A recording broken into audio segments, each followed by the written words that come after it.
Well, welcome everybody. It's nice seeing everybody here today, from the residents to the students to my classmates who I haven't seen in many, many years. So it's nice to be back, and it's nice to be given the opportunity to be here today. Let's see if this works. Left click, next slide. It works. I have no relevant financial relationships. I have no irrelevant financial relationships, sadly.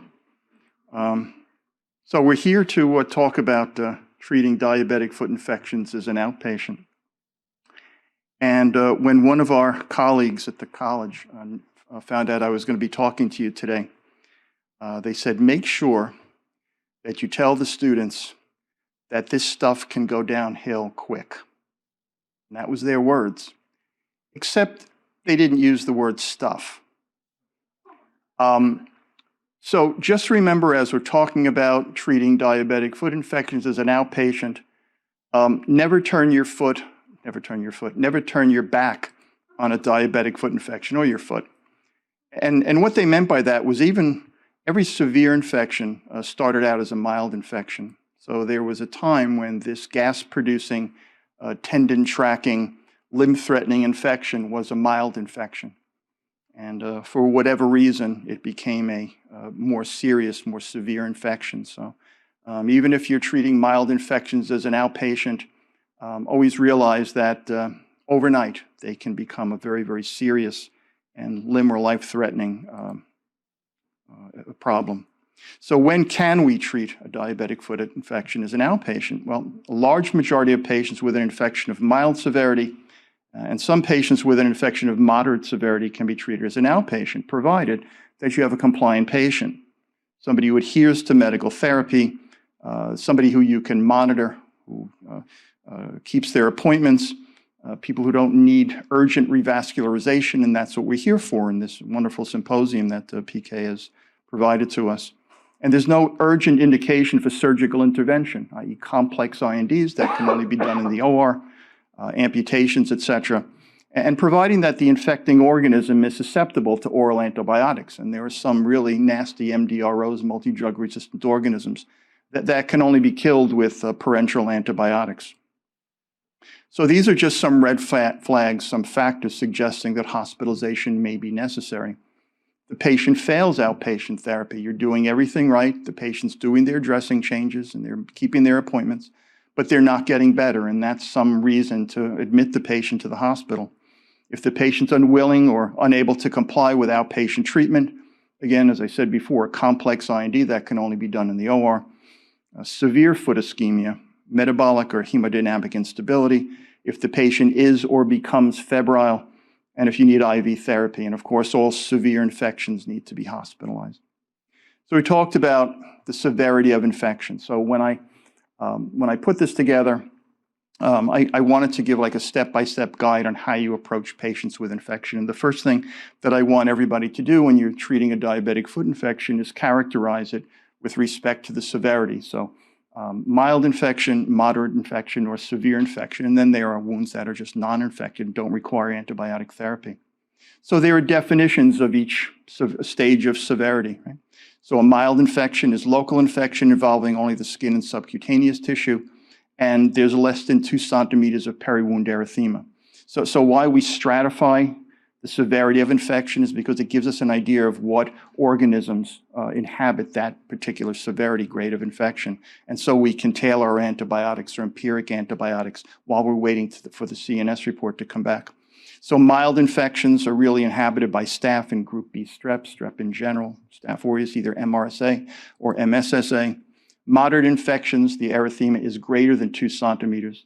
It involves structures deeper than the skin and subcutaneous tissue, and there's no sign of systemic inflammatory response syndrome. So it's a limb-threatening infection. The organism's a little bit different. So if mild infections were staph and strep, now for moderate infections, you can have staph and strep again, but now you're going to bring in the gram-negatives and the anaerobes. So the gram-negatives, the Enterobacteriaceae, which is basically a blanket term for our best-known and best-loved gram-negatives, the E. coli, Klebs, Citrobacter morganella, Proteus serratia, and providentia, and then the obligate anaerobes like Bacteroides fragilis.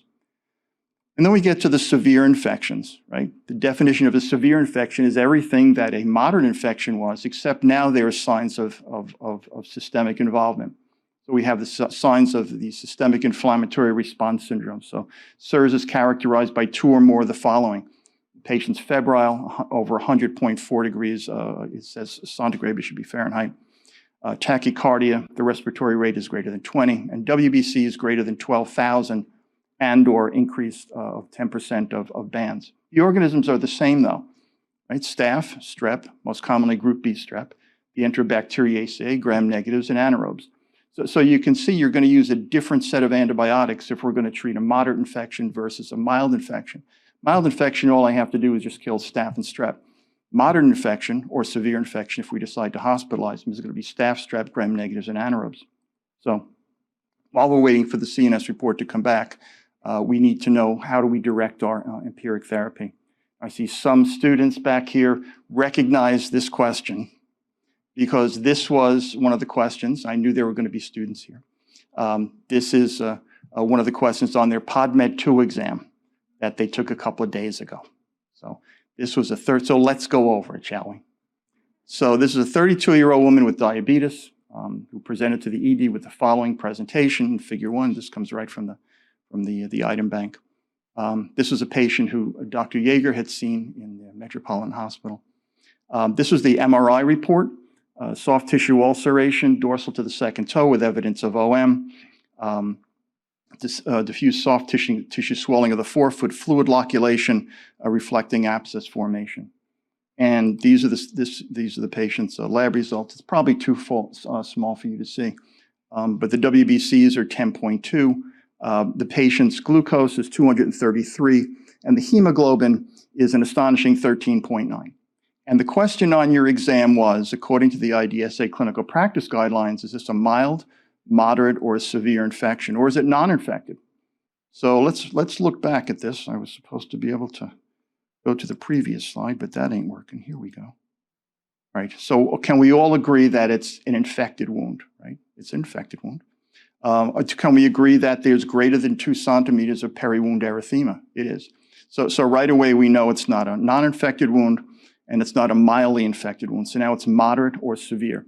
Now, since there were no signs of systemic inflammatory response syndrome, so this would technically be a moderate infection, and that was the answer to the question that I essentially told you to study the night before, how to stratify these infections, and I hope that you got this right. This is a patient, by the way, that needed hospitalization because their hemoglobin A1C was greater than 13. There was an abscess. There was osteomyelitis. So this patient was one of those cases where a moderate infection needed to be hospitalized.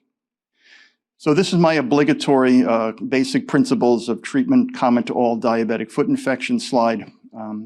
Basically control blood glucose, and this is, all the docs who have been practicing for a while know this, and so for the students, I added this.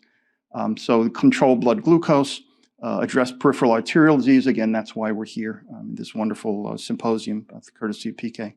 IND all fluid collections because antibiotics don't work on undrained pus, and obtain a culture.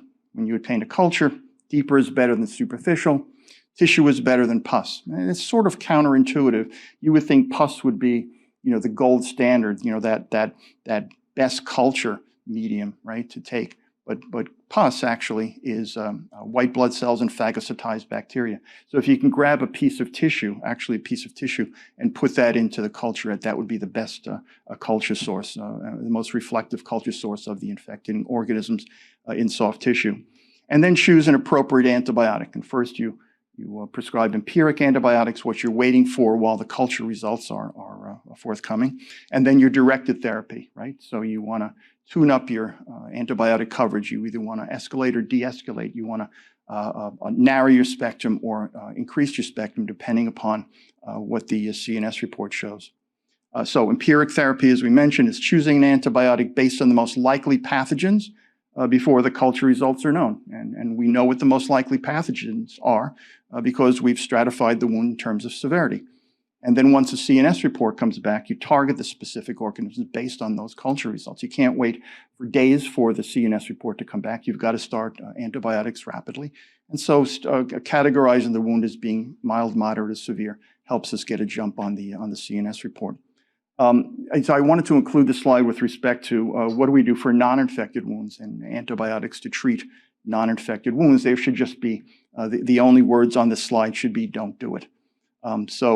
People do it, they do it wrongly, but in the hopes of accelerating healing, decreasing the bioburden of the wound surface, and hopefully preventing infection. But there's really no good published data to support the use of antibiotics for non-infected wounds. And in fact, it drives up costs and it drives resistance. So we know now that mild infections harbor staph and strep. We know that moderate infections are gram-positives and gram-negatives and anaerobes. So I put some antibiotic choices up here, and I think probably all of you have used some, if not all, of these choices in treating your diabetic infections as an outpatient. So for mild infections, I want to kill staph and strep. And these are some good alternatives. So cephalexin, ceftonir. Ceftonir was big a couple of years ago. It's a quasi third generation cephalosporin with relatively good activity against staph and strep. Diclox, I really have never used Diclox myself. I probably should use it more. It's a good staph and strep agent.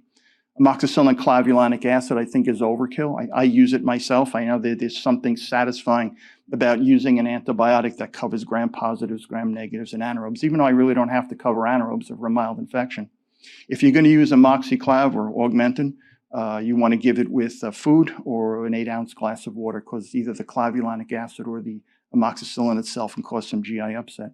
And levofloxacin is a reasonable alternative if you can get past the adverse events. Good bioavailability after oral administration, good staph and strep coverage. And then we come to minoendoxy, trimsulfa, and clindamycin, and these are your MRSA drugs for mild infections. We'll talk more about those a little bit later. And then when you ramp up the options, right, for moderate infections, and I want to cover gram-positives, gram-negatives, and anaerobes, I won't read them all off, but just to note, a clindamycin plus, which covers gram-positives and anaerobes. You want to add a gram-negative killer.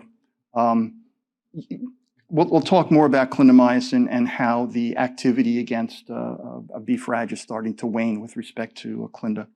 And then we go to linezolid and tedezolid, which basically is a gram-positive only drug. So if I wanted to expand my spectrum to cover gram-negatives and anaerobes, I could take linezolid or tedezolid, which is a gram-positive killer, and add a gram-negative killer like trimsulfa or fluoroquinolone, and the anaerobe killer like metronidazole. And then there are two newer advisedly. It's probably 2017. Some of these drugs came out and they call them newer. Delafloxacin and omadacycline, and we'll talk more about those in a bit. I just want to talk briefly about long half-life IV agents. So dalbavancin and iridovancin are extremely long half-life IV antibiotics with half-lives over 250 hours. It's basically a once a week parenteral antibiotic. But again, pretty much a gram-positive only drug, and you'd have to add a gram-negative killer and an anaerobe killer to really broaden the spectrum to what you're looking for. But you get the idea, though. There's more than one right answer to this question of what do I prescribe. You have to know what organisms are present, and then you have to know what antibiotics you can use to kill them, knowing the spectrum of each antibiotic. So let's look at a CNS report. So I wanted to make this as practical as possible, so you can maybe take this information and use it in your office then, tomorrow, or tomorrow's Sunday, but maybe Monday. So let's look at this culture report. This is Staph aureus, so we're gonna dwell on Staph aureus for a bit because it is the most common organism that you see in musculoskeletal infections, and we're musculoskeletal docs. So this is one of the most common organisms that you're going to see on your CNS report. So I taught you, everybody knows, all the students here know, the first thing you do when you get a staph CNS report is to look at oxacillin, right? So everybody, students, is this MRSA or is this MSSA? It's MSSA because it's susceptible to oxacillin. So now let's say for the sake of argument, I want to use augmentin. I want to use amoxicillin clavulanic acid. So amoxicillin clavulanic acid isn't in this list of antibiotics. So can I use amoxicillin clavulanic acid? when it's not there? Well, you'll have class representatives. So the class representative for Augmentin or amoxiclav, so amoxiclav is a beta-lactamase inhibitor compound. So I can see ampicillin sulbactam is a beta-lactamase inhibitor compound. So I can make the leap to say, yeah, if it's susceptible to amp-sulbactam, it's going to be susceptible to amoxiclav. How about Keflex, right? The first generation cephalosporin, cephalexin. So I don't specifically see cephalexin on this list, but I do see a class representative of another first generation cephalosporin here, cefazolin. So I could use Keflex. How about clindamycin? Can I use clindamycin? Right? So let's look at clindamycin. Here's Clinda. And well, I see it's sensitive next to Clinda, but you know now from being in our PodMed 2 class, that if you first look at clindamycin, it's susceptible to clindamycin. You then go and look at erythromycin. So if it's resistant to erythromycin, good, the students are shaking their head, yes. So if it's susceptible to erythromycin, go right to clindamycin. I'm sorry. If it's susceptible to clindamycin, go right to erythromycin. If it's resistant to erythromycin, you have to be careful that inducible clindamycin resistance doesn't exist. So first, look at clindamycin. If you want to use Clinda, go right to erythromycin. If erythromycin is resistant, then you want to order a D-test or determine whether or not a D-test was already ordered. Things I want you to remember about clindamycin. You know, we all think that Clinda is active against gram-positives and anaerobes with a great, a gap in the gram-negative spectrum. Just remember that, as we mentioned before, clindamycin's activity against B-frag has been waning. So don't rely too heavily on Clinda's activity against B-frag. And as we mentioned, be wary of inducible clindamycin resistance. You want to ask the lab if they ran a D-test, and if they ran a D-test, is it positive or negative? If it's positive, then don't use clindamycin, even if it says susceptible on the CNS report, because once you start to use it, it'll become resistant. Now let's look at this CNS report. So let's say for the sake of argument, I used Augmentin on this patient. Let's say we're treating a diabetic foot infection, a mild infection, and we empirically prescribed Augmentin. And now, we did a little IND, the patient comes back in a couple of days, the patient looks a little bit better, but we don't know whether it's from the antibiotic or from the IND that they look better. And here comes a CNS report. So now the patient's on Augmentin, and here's a CNS report. Do I continue the Augmentin, or do I have to change the Augmentin? Change it, good, so why? Exactly, it's resistant to oxacillin, which means it's methicillin resistant. And we know that MRSA can't be used against, rather is not susceptible to any beta-lactam antibiotic. So anything with a psilin, a ceph, or a pen in the name can't be active against MRSA, with one exception, and the exception is ceftaroline, which is a fifth-generation parenteral cephalosporin. So I can't use Augmentin. I can't use amoxicillin clavuline. I got to use something else. How about clindamycin? Well, it says clindamycin is sensitive, but remember I told you, look for erythromycin. If it's erythromycin resistant, got to get that D-test. So that's a possibility, advisedly, but I got to find out if that D-test was run. Sometimes there's a little subscript on your CNS report that says the D-test was run, or you can call the lab, but just be sure. Let that be a caveat to you. And how about trimethoprim sulfa? Trimethoprim sulfa is okay, so it's susceptible. How about minordoxycycline? Well, I don't see minordoxycycline on the report, but I do see the class representative of tetracycline, so I can use minordoxy, right? How about daptomycin? Well, it's susceptible to daptomycin, but the tricky question that we give you on your exam is, daptomycin is only available IV. So in the answer to what oral antibiotic we can use Clinda, right? But we have to get the D-test. And we can use trimsulfa or minordoxy, but we can't use Augmentin because it's a beta-lactam antibiotic. And we can't use daptomycin because we're looking for an oral antibiotic, right? Things I want you to know about Bactrim or trimsulfa. They used to be Septra. I don't know if Septra's still around.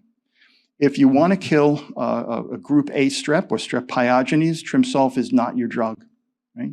And remember, pharmacologically speaking, trimsulfa is similar to potassium-sparing diuretics and may decrease potassium excretions by as much as 40%.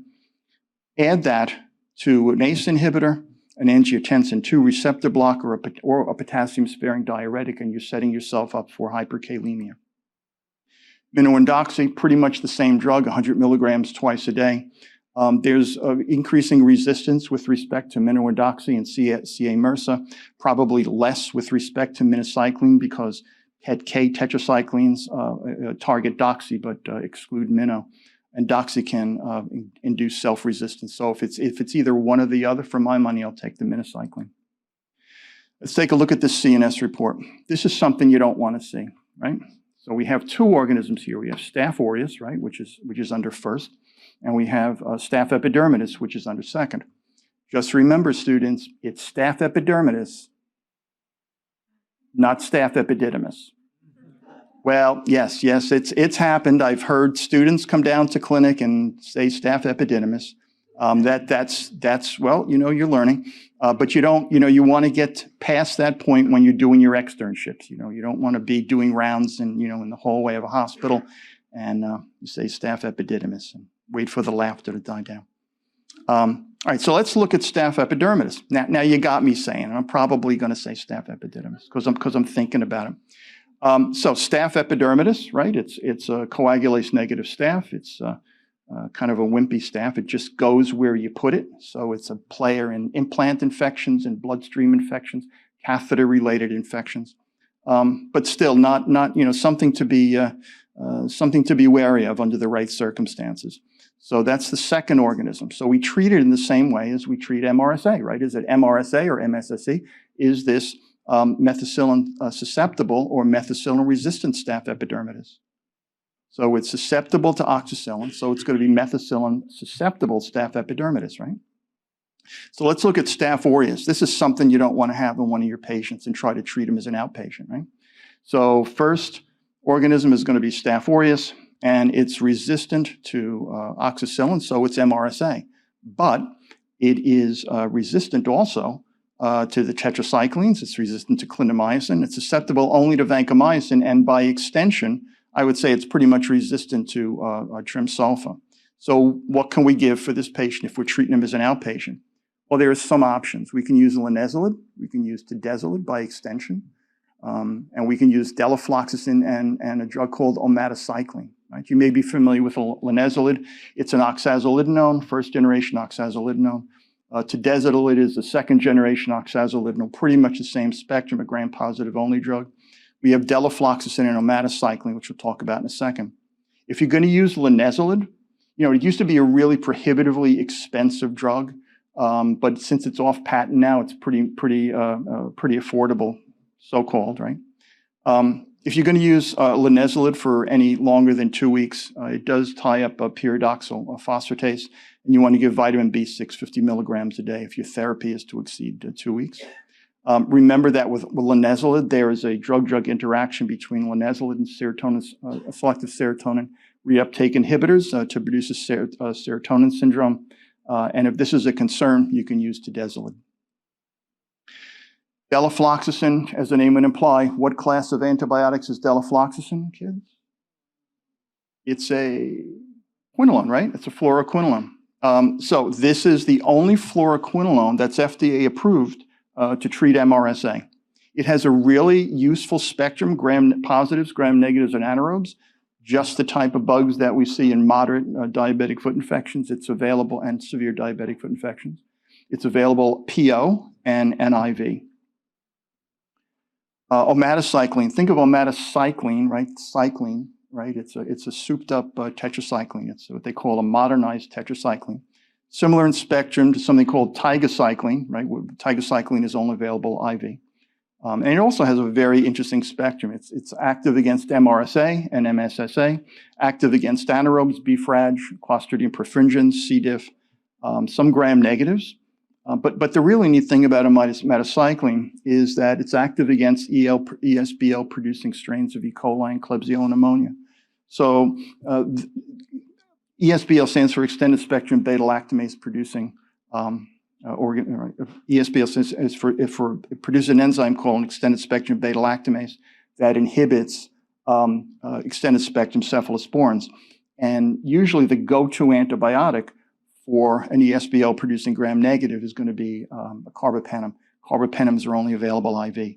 But now we have an antibiotic that can target ESBL-producing organisms. So we can treat infections now as an outpatient with an oral that formerly needed IV antibiotics. So here's the big question. So here's my CNS report. This is one of the CNS reports that we looked at before. Oxacillin resistant, right? So this is MRSA. And we have a lot of drugs that it's sensitive to, right? So how do I choose between two antibiotics listed as sensitive, right? Do I choose the one with the lowest MIC? And this is such a good question that this was posed in a Medscape infectious disease journal. No, not really a journal, sort of a newspaper. And the question was, so this is Medscape geared to ID docs. And the question is, should I choose an antibiotic with the lowest MIC? And it would seem intuitive that that's what you would do. So the lower the MIC, the better the drug, the more active the drug would be. But that's really not the case. So again, this slide should say just no, right?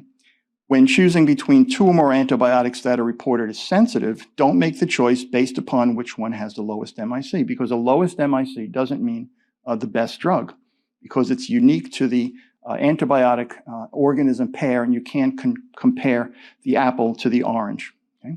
So how do you choose between two or more antibiotics that are reported as sensitive?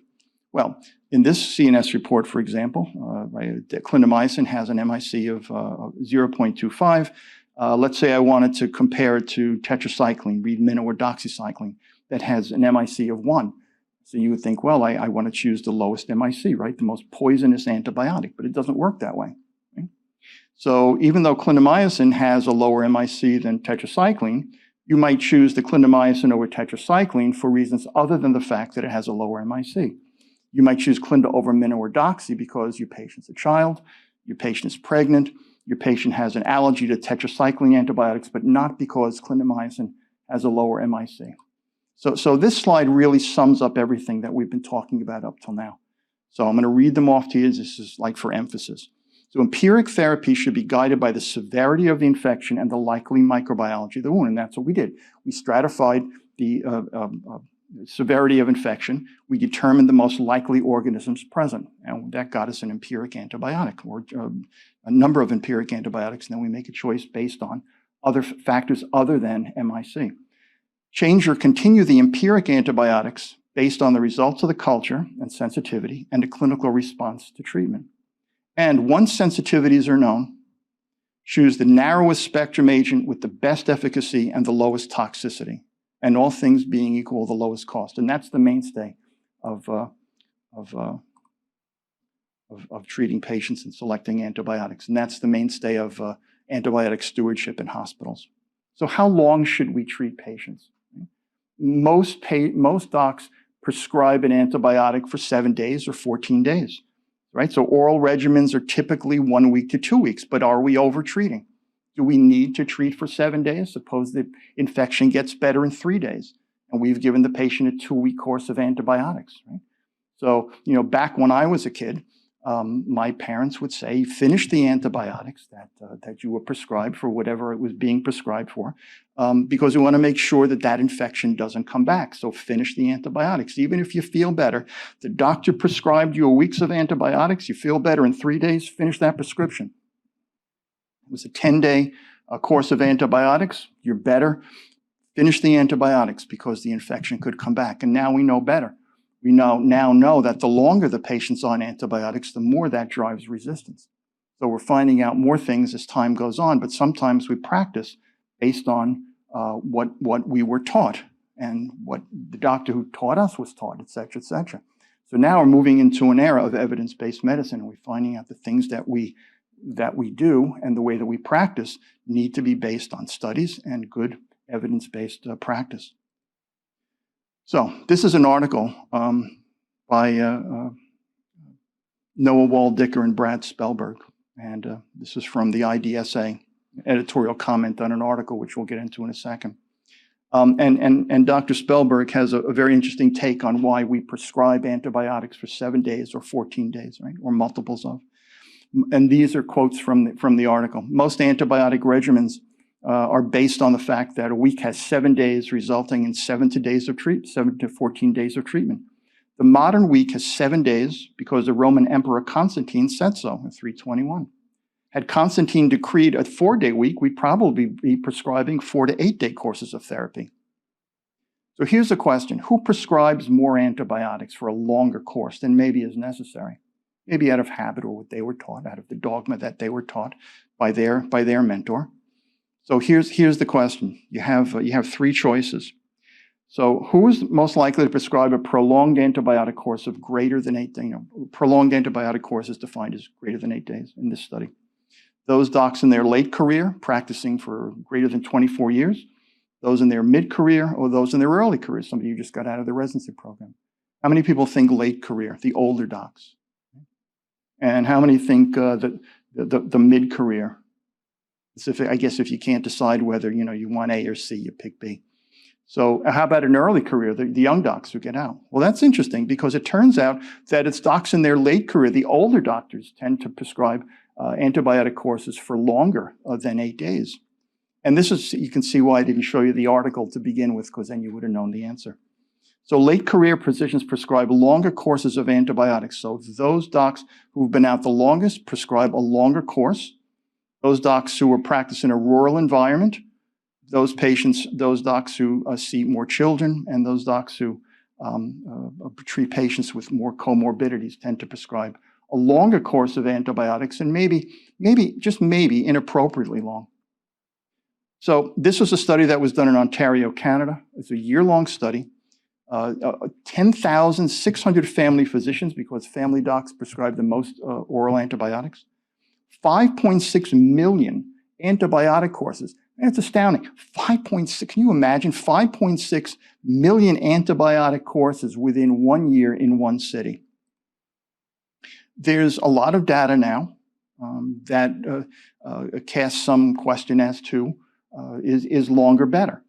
And being iconoclastic and saying shorter might be better.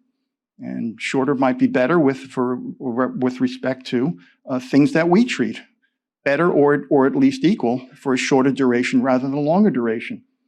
Treating cellulitis or wound abscesses, osteomyelitis, osteomyelitis with a removed implant, debrided diabetic osteo. So with respect to studies that we're seeing now, looking at how long should we treat an infection, and are we treating it too long? Are we driving resistance in our patients? If you want to look at a very interesting website, go to www.bradspellberg.com. Dr. Spellberg is a chief medical officer at the Los Angeles County and USC Medical Center.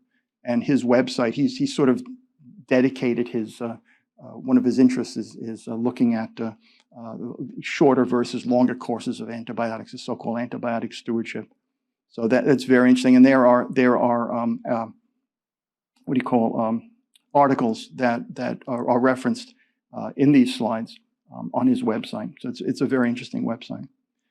So the other day, I'm just going over a little bit. You can pull the plug on me if you want. So the other day, I was treating this patient for mild diabetic foot infection. I had prescribed Augmentin. I know I said Augmentin's overkill, but it made me feel good, and I prescribed Augmentin. It was a little paronychia, a patient with peripheral arterial disease. So I removed the offending portion of nail. There was some pus. I didn't have any tissue to culture. Pus is second best, but still, it's all I had. And had him come back in a few days. And the CNS report was back, and he looked a little bit better. But I don't know whether he looked better because I took the nail out and evacuated all the pus, etc. And then the CNS report comes back, and I was looking over the student's shoulder, and I said, "Oh, great! It's Staph aureus, and it's methicillin susceptible staph." And then I went back into room 108, and I sat down at the computer, and I looked at it a little bit more closely, and it wasn't Staph aureus; it was Staph lugdunensis. And then I looked and I saw, well, it's resistant to oxacillin. So can I keep the patient on Augmentin now? Can I keep them on amoxicillin clavulanic acid if I want them to get really better? No, because it's oxacillin resistant, it's methicillin resistant. And even though it's not MRSA, you still treat it the same way. It's still going to be resistant to beta-lactam antibiotics. So I go to prescribe minocycline. Right?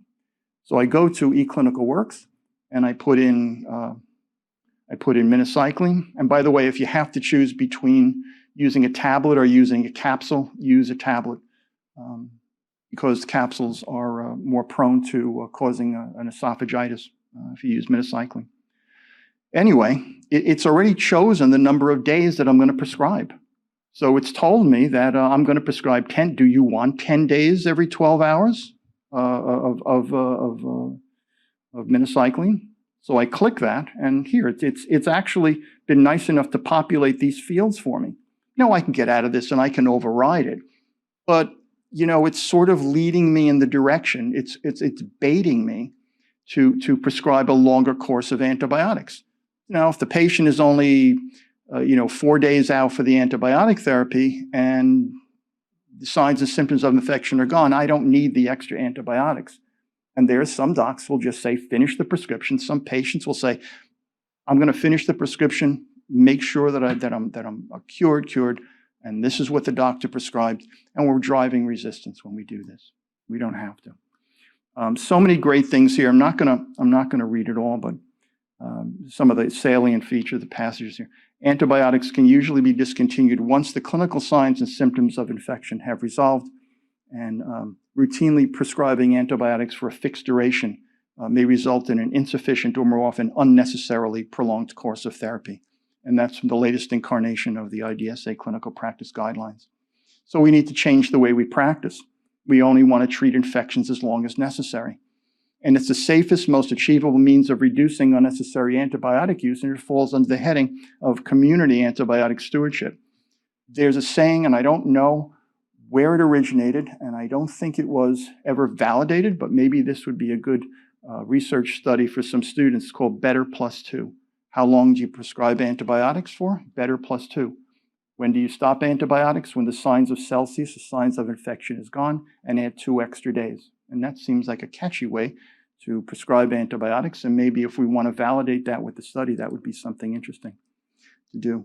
Just one last area of interest, and that's diabetic foot osteomyelitis, right?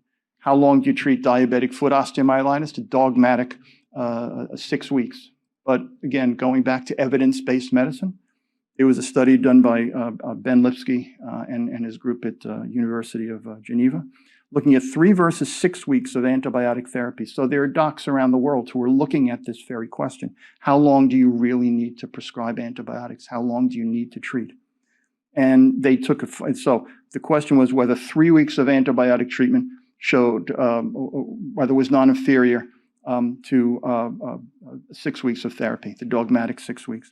And they looked, there's a small group, right? 44 patients in the 3-week arm, 49 patients in the 6-week arm. And what they found was that